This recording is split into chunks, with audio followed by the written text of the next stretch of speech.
Hello दोस्तों, आपने thumbnail देख लिया होगा। थंबनेल से आपको एक आइडिया तो लग गया होगा आज के इस वीडियो में मैं आपसे क्या बात करने वाला हूं। तो वीडियो को स्टार्ट करने से पहले मैं आपको बता दूं, मेरा आज का ये वीडियो किसी पर्टिकुलर कम्युनिटी को या किसी पर्टिकुलर ग्रुप को टारगेट करना नहीं है।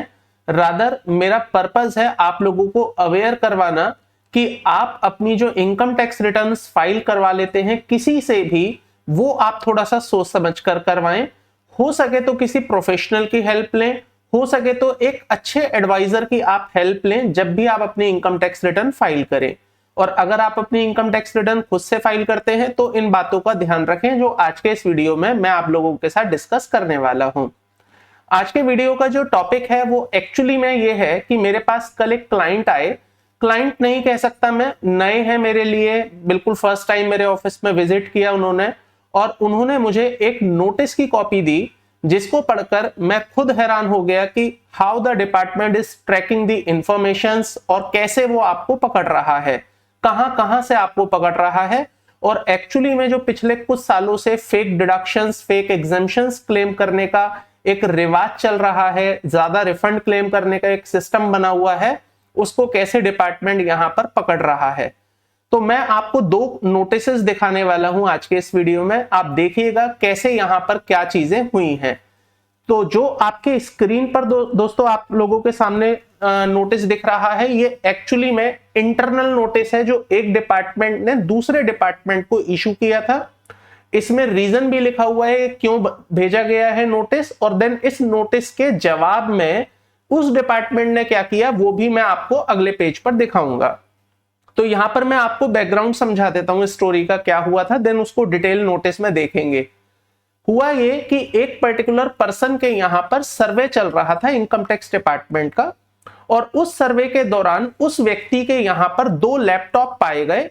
उन लैपटॉप में कुछ ऐसी इंफॉर्मेशन मिली जिससे डिपार्टमेंट को यह लगा कि यह व्यक्ति बाकी बहुत सारे लोगों की इनकम टैक्स रिटर्न फाइल करता है और उस इनकम टैक्स रिटर्न में एक्सेस डिडक्शंस और एग्जेम्पशंस क्लेम करके ज्यादा रिफंड क्लेम करवाता है, और ऑब्वियसली उसके बदले में कुछ पैसे भी चार्ज करता होगा।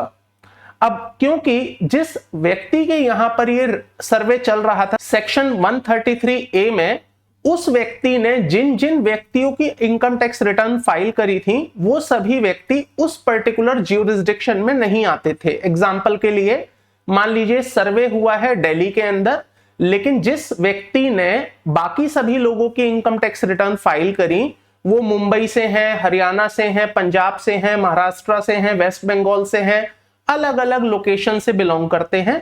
तो ऐसे में उस एओ के पास उनका सभी का ज्यूरिसडिक्शन नहीं आता है। तो उसने क्या किया, उस ऑफिसर ने, जिस डिपार्टमेंट ने सर्वे किया था, उसने उस पर्टिकुलर लिस्ट को कैप्चर करते हुए कि इस व्यक्ति ने किस किस की रिटर्न फाइल करी है, उन सबके रिस्पेक्टिव एओ को, ज्यूरिसडिक्शंस को एक इंटरनल नोटिस भेज दिया कि आप इन सभी लोगों की इंक्वायरी करिए।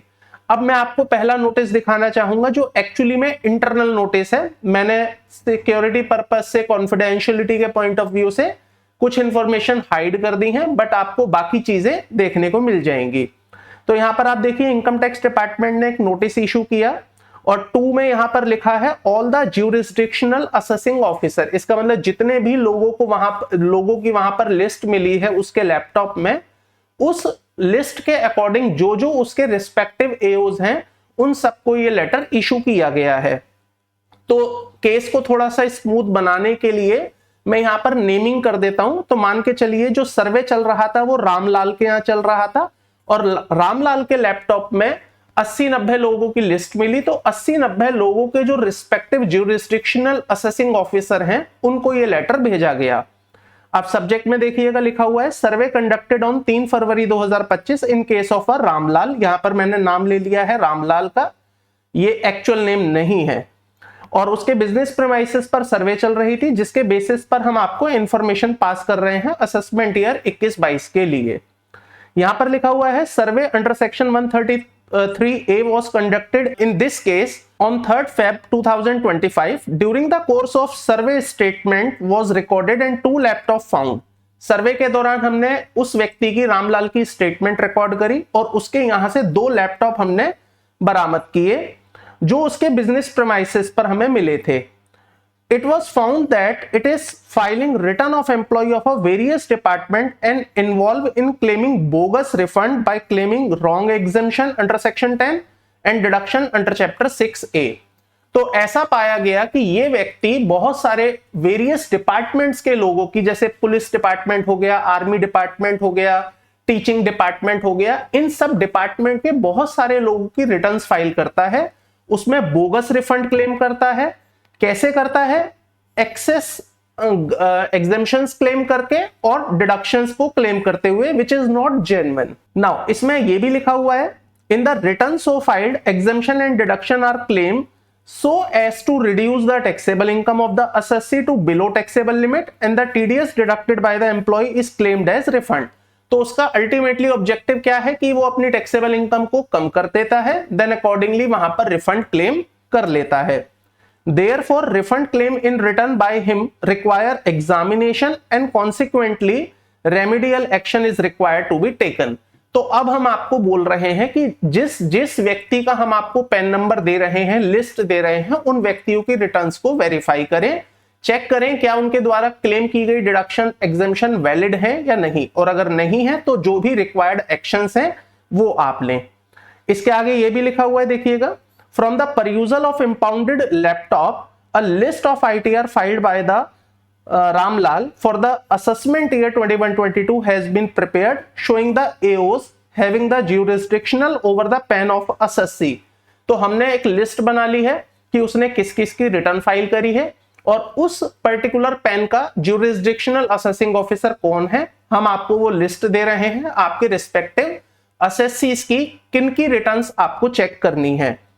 As this office has no excess of PAN lying in this jurisdiction over the case, it is not verifiable at this level, so this office whether assessee has claimed correct exemption or deduction or not।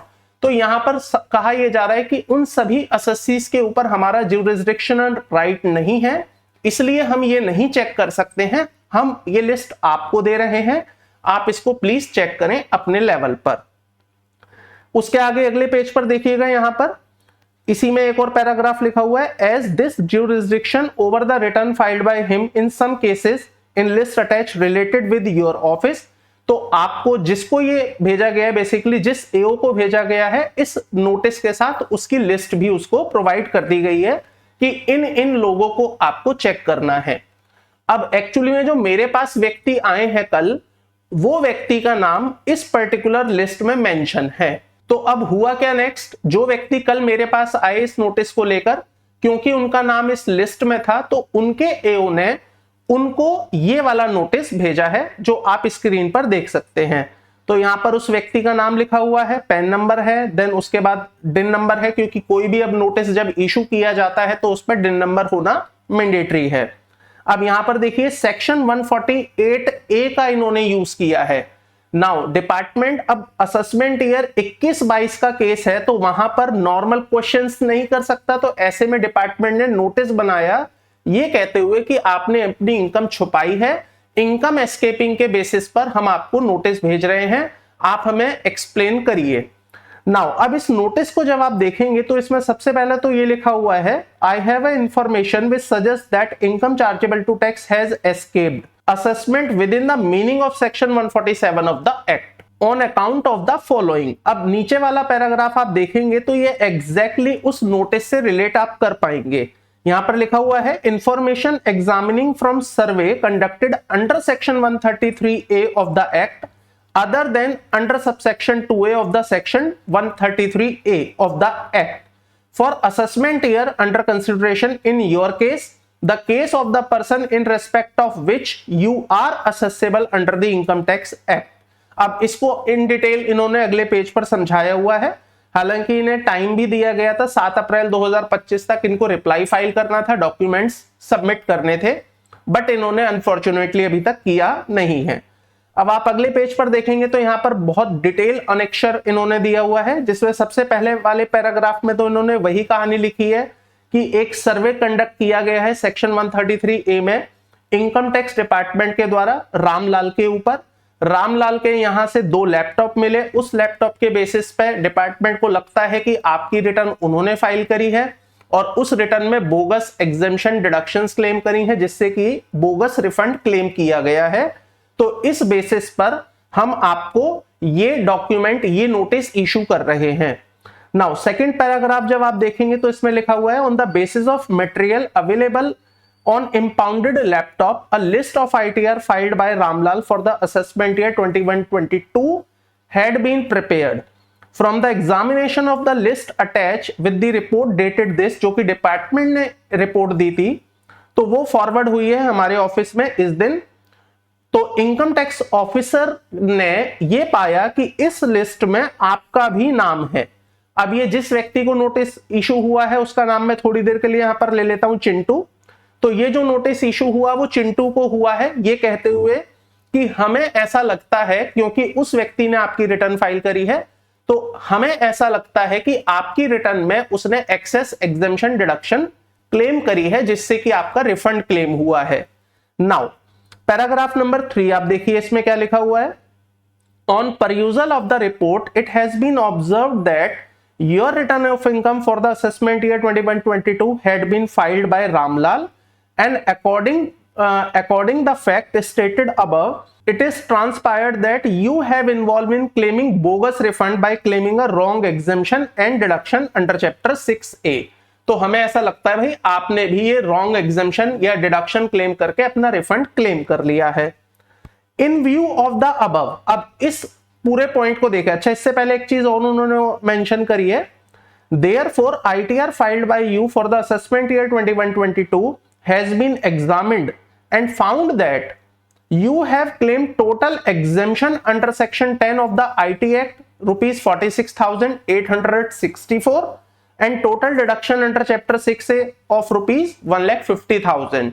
तो department ये कह रहा है कि आपने 46,000 का तो exemption claim किया है सेक्शन 10 में और 1.5 लाख रुपए का आपने डिडक्शन क्लेम किया है 80C के तहत। तो अब हमें यह लगता है कि ये जो 1,96,864 रुपए आपने क्लेम किया है, जिससे कि आपकी टैक्सेबल इनकम कम हो गई है, ये जेन्युइन नहीं है।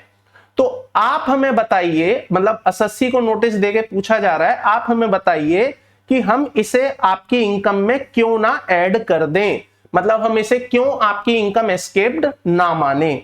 तो यहां पर उन्होंने ब्रेकअप भी दे दिया, 46,000 प्लस 1.5 लाख रुपए आपकी इनकम एस्केप क्यों ना मानी जाए।